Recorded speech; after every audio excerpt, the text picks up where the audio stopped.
eegalu takkas godhachuun danda'u warra dhaabadhee to'in. Saniif waan tokko yeroo dubbatan tooftaan walii kennamu akkaataa qorannoo irratti tooftaan walii kennamu baay'inaan bilchinaan hayyummaadhaan laalamee osoo deemee baay'ee gaariidha. Waan intala kanaa intalli kun asitti barattee gaafa akkanaa asitti qacaramtee bara akkanaa xalayaa biraa fudhattee jechuun waan tokko waan nama yeellasiisu immoo waan kaawwatanis ta'ee natti mul'anne dhoksuun si barbaachisu. Maal jennaan intala kana kan ajjeesas namatti dhiyaatu. Nama beekumsa kan wajjin nyaatu kan wajjin footoo kan wajjin sagantaa adda addaa waliin qindeessee waan kana godhee jira. Waan namni godhee osoo hin taane guyyaanis gantee jira kana osoo hin ta'in guyyaanis ishii gantee harka namaatti dhiyaatu jira. Hiree kana immoo hiree obboleessa keenya qabatee kanaatis hireen aartii Oromoo humna bareedaa baatee deemu kanaatis hubachuudhaaf jechaadha. Kanarraa kan ka'e waan kana yeroo dubbannu boru waan mudatu hin beeknu maal lafa kanarratti maal akka dhiisnu hin beeknu waan ta'eef dhugaa jiru namuu dubbachuu qaba, kallattii kennuu qaba. Amma wantoota tokko doktortummaa kan jedhamu tokko si jiru yeroo baay'ee gadi qabee namoota envaayiromantii ishiitti jiran naannoo ishiitti warra jiran warra waan kanatti dhiyeenya qaban yookiin dubartiidhaan yookiin booddanyaadhaan waan tokko isaan gidduu yookiin jibba galchuu danda'u yookiin immoo guyyaa footoo ka'aa turte namoonni ishii footoo wajjin ka'aa turte sun waan ishii godhii gallakkisan hin beeku mala dha'ee tooftaalee jechaadha. Mala dha'ee yookiin immoo tooftaalee baay'ee lafa ka'a dooktarii Kisuun jechaadha. Dooktarii Girmaa Taaddasaa jedhama. Namoonni akkasii baay'ee barbaachisu. Kaawuntara attaak tokkoffaa Andu'aalem irraa dubbiin kun Andu'aalem irraa qofa akka hin damaaddamamne warra qabuun baay'ee barbaachisaadha. Warra akkamitti qaban namni achi dhufee ta'uu isaa gowwaa taa'u nama akkamitti nama dhugaa maqsuudhaaf yookiin dhugaa kana yeroodhaaf maqsuudhaaf achi taa'ama. Dhuguma nama garaadhaan gadda isaa wajjin ta'an kan jedhu hubachuun barbaachisaadha. Keessa ta'anii jechuudha warra biyyaa ishuu tokko yeroo kaasan akkaataa itti dubbatan ilaalamuun barbaachisaadha. Maal jennaan akka Oromoo jechuun Oromoo wal keessa jira. Borus mucaa kanatti dhufuun mucoo kana eenyu birattuu akka ta'etu hin beeku. Ishee bira isaa jiraattu, isa bira isaa jiraattu, kophaa isaa jiraattu hireen kun quunnamuu danda'a. Har'a garuu waan isa biratti hireen kun hin quunnameef hireen kun hin quunnamu kan jedhu inni badi kaannootu bishoo.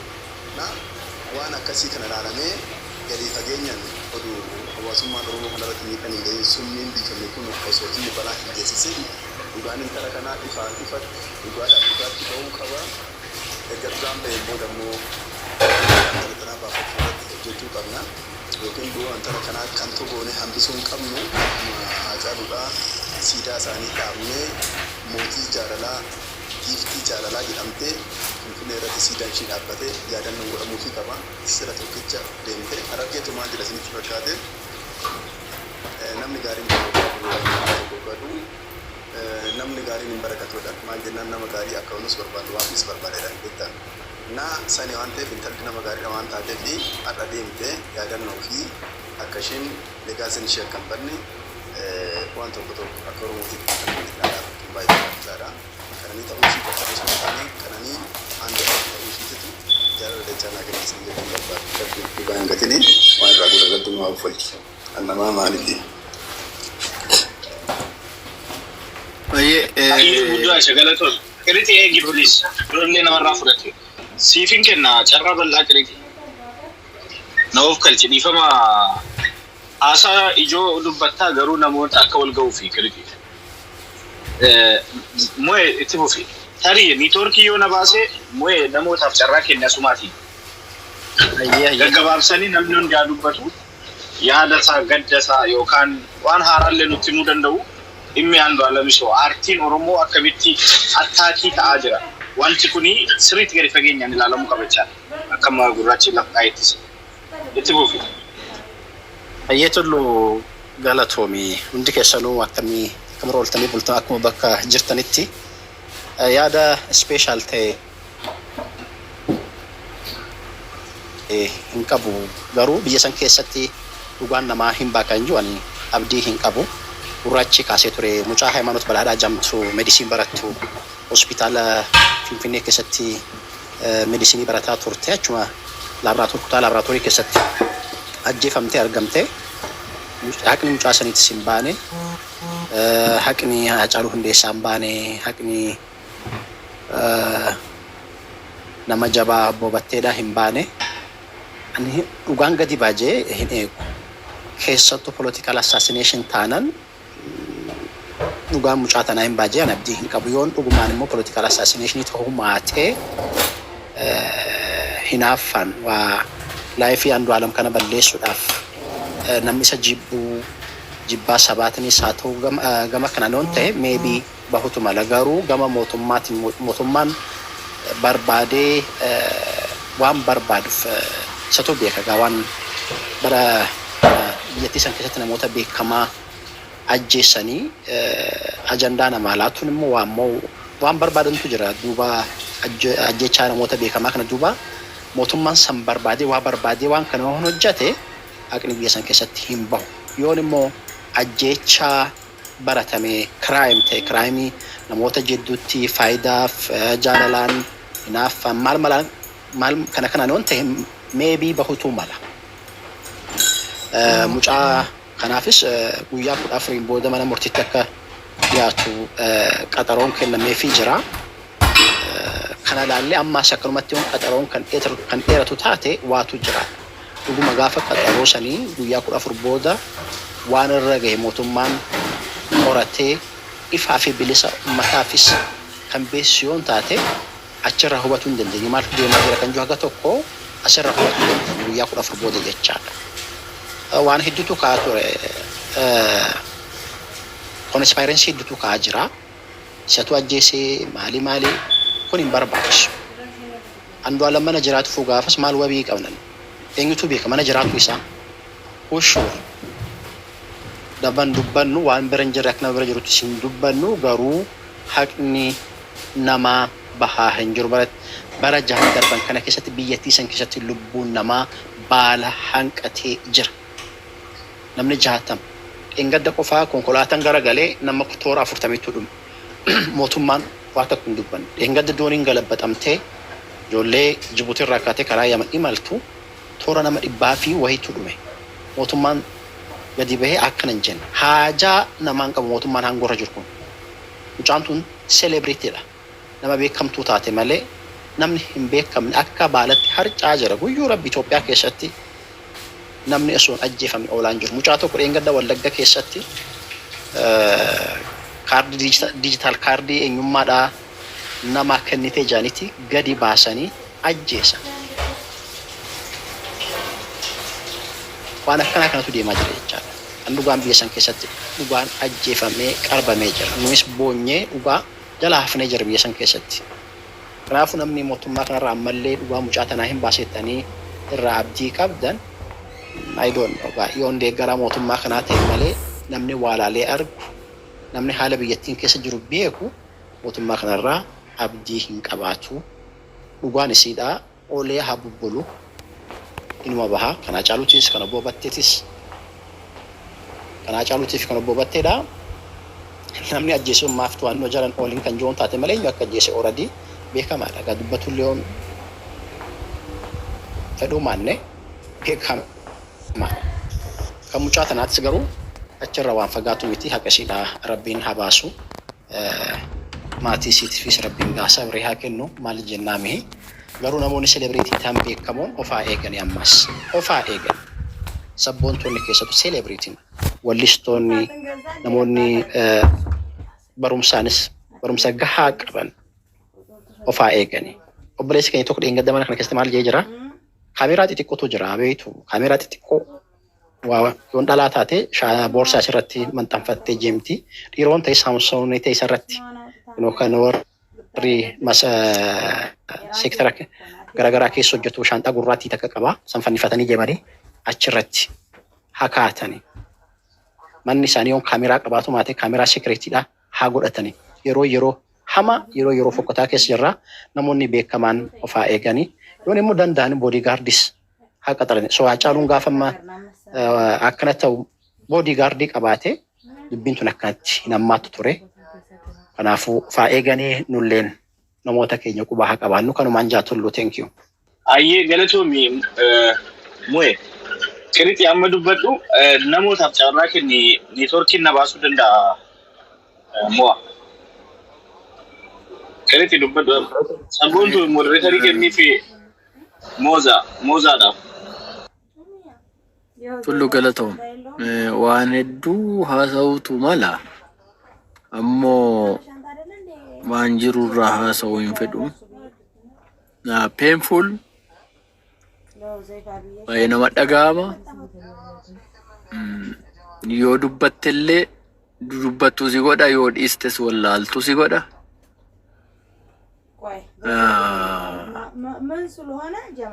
Waaqayyo qofaa anarra darbee boolla ishee jannata haa godhu. Andu'aalam Gosaas dogoggoraan isaa ta'u, itti yaadee isaa ta'u, hin beekin isaa ta'u, shirris irra xaxamee haa ta'u, kalaphee isaa keessa jirtu yookaan maaliin haa ta'u waa ta'e uumamee jira jechuudha. Ilma Oromoo tokkotti Waaqayyo kan akkasii qeekeetti hin fidin. Qeekeetti hin fidin jedha Oromoo. Ammoo namni lafarraa darbe ka lafarra jiru bira dhaabbatu malee ka lafarraa darbe deebisuu hin danda'amu jechuudha. Ijoollee kana gaafanii suura isaanii sooshaal miidiyaa irratti wal bira argu akka ajaa'ibaatti keessi koo akka nama damma fi bassoo walitti makee yookaan immoo bassoo fi itittuu walitti rukutee dhugee qabbanaa heettan dhaggeeffadha jechuudha. Tokko Andu'aalam sirba Oromoo dhaaba kam haa deeggaru, fedhii kam haa dhiigu, yaada kam haa yaadu, waan sammuu isaa keessa jiru evaluate yoon godhe anatu gadhooftu ilmaati malee nama haqaa miti jechuudha. Ammoo aadaa Oromootiks. Anaaf artistoonni Oromoo eebbisaarraa haga Hacaaluurraa haga Andu'aalamitti boodigaardii qabsoo Oromooti. Isaanirra diinni waan barbaade haa hojjetu, hiika barbaade haa hojjetu, isaanitti fayyadamee waan barbaade haa godhu. Fedhiin koo fiilingiin koo sana otoo hin taane waan isaan pooyintii isaan godhan jechuudha. Oromoodhaaf maal haasaan, akka Oromootti akkamitti deeman, akka Oromootti akkamitti of ibsan isarraan isaanirraa eega otoo hin taane isarraan laphee koo dhaggeeffadha jechuudha. Waan isaanirraa barbaadan godhanii jiru. Diinni immoo isaanitti akkamitti akka dhufu hubachuu dhabuun isaanii laafinni yoo jiraate laafinni sun laafina koo malee laafina nama biraa miti. Waan intala xiqqoo qananii gaafan haasa'u intala kana barakkasii akkasitti yaadadha jechuufan haasa'e malee sanaa booda sana dura waan isheen taate, waan isheen irraa haasofte, waan isheen keessa jiraatte, waan abbaan manaa, jaalallee ishee, hiriyyaa ishee, ollaa ishee, jireenya ishee keessatti waan isheen jiraatte haasa'uu barbaadeen miti. Haasa'uuf illee mooraalii hin qabu. Yoon haasa'uudhaaf fedhallee Waaqayyo kana natti hin dhiisin. Yoo Waaqayyo natti dhiise illee dogoggorri kan Waaqaa malee kan koo miti. Tana xiqqishuu wayii hiriyoota koo faanan dhuguma kun yuunivarsiitii irraa eebbifamte miti. Waan ajaa'ibaa barri amma akkamitti deema. Waggaa yoo xiqqaate 2010 2011 gidduu sanatti jechan haasa'ee sammuun koo yaada turraan haasa'e waan kana.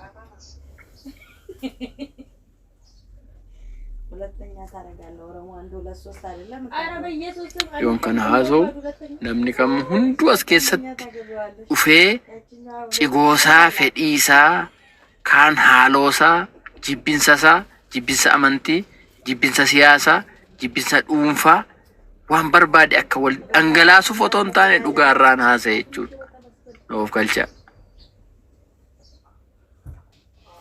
Kaboolla seene yaa waaqa. Yoon cubbuu jechaatiin darbee deemeera ta'e ati na of galchi. Ijoollee kootti hin fidiin. Yoon balleesse illee anumaan na fudhu darbii. Oromoon akkas jedha. Kanaaf hanqaase jechuudha. Mucayyoo kana miira koo yaadate. Miirri koo yaadate kun sobaaf cubbuudhaan yoo yaadate ammallee naannoo darbu. Yommuu dhugaadhaan na yaadate immoo dhugaan jirtu bakka jirtu jirti jechuudha. Walumaa gala maal jechuu barbaade? Jarjaraan hiika walitti hin kenniina. Cubbuun an akkasin ture hin jedhiina. Andu'aalam boriftaan gadi ba'a. Kabattee ajjeese obbolaa battee fi firoottan maattii naannoo jiru hunda wali qabee hidheet yakkamtoota jedhe. Yakkamaan isa akkas jedhee hidhee fi wali qabee bakka tokkotti kaa'ee haa ta'u haa dhiisu dhugaa waaqa harka jira. Dhugaa warra dhaggeeffatu waa hubatu irra jira. Andu'aalam Gosaa haadha manaa kee sitti shakkine yookaan immoo diinni haa godhu sitti haa qabatu si hiine jedhanii mana hidhaa kaa'aniiru. Dhugaan jiru waaqaaf lafa gidduu jira. Andu'aalam Gosaa nama waaqaa fi lafa gidduu jiru jechuun haqaa fi kijiba gidduu jiru jechuudha.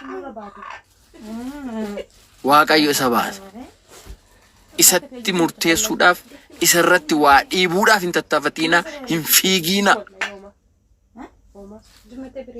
Lafa hedduu keessa darbee waan iddoo kana ga'eefan sinitti hima jechuudha. Siyaasaan, jibbaan, hammeenyaan, firaan waa hedduu keessa waan darbeefan kan haasaa jechuudha.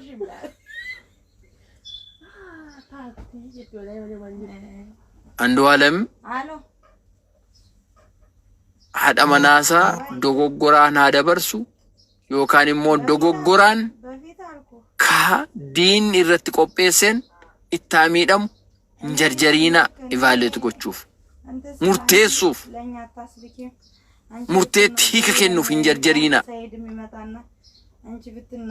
Kanan kan isiniin jedhu haaloo fi jibbinsa fokkisaa hedduu keessa darbee muuxannoo waan an qabuufan haasa'u jira. Andu'aalamiin firii gochuuf mucaa kanallee sammuun koo waan keessa darbe keessa waan an yaadadheef bilisa gochuuf ammoo yoo naa danda'ame yoo waaqayyollee naa hayyame mucittii xiqqoo kana lakki isheen hin duune isheen dhugaadhumaan jirti jedhee lubbuu ishee qopheesseedhuma fayyaa ishee addunyaa irratti yoo naa deebise nan jaaladha jechuudha. Kun hin ta'a hin ta'u ani hin beeku. Yoo hin taane I don't know.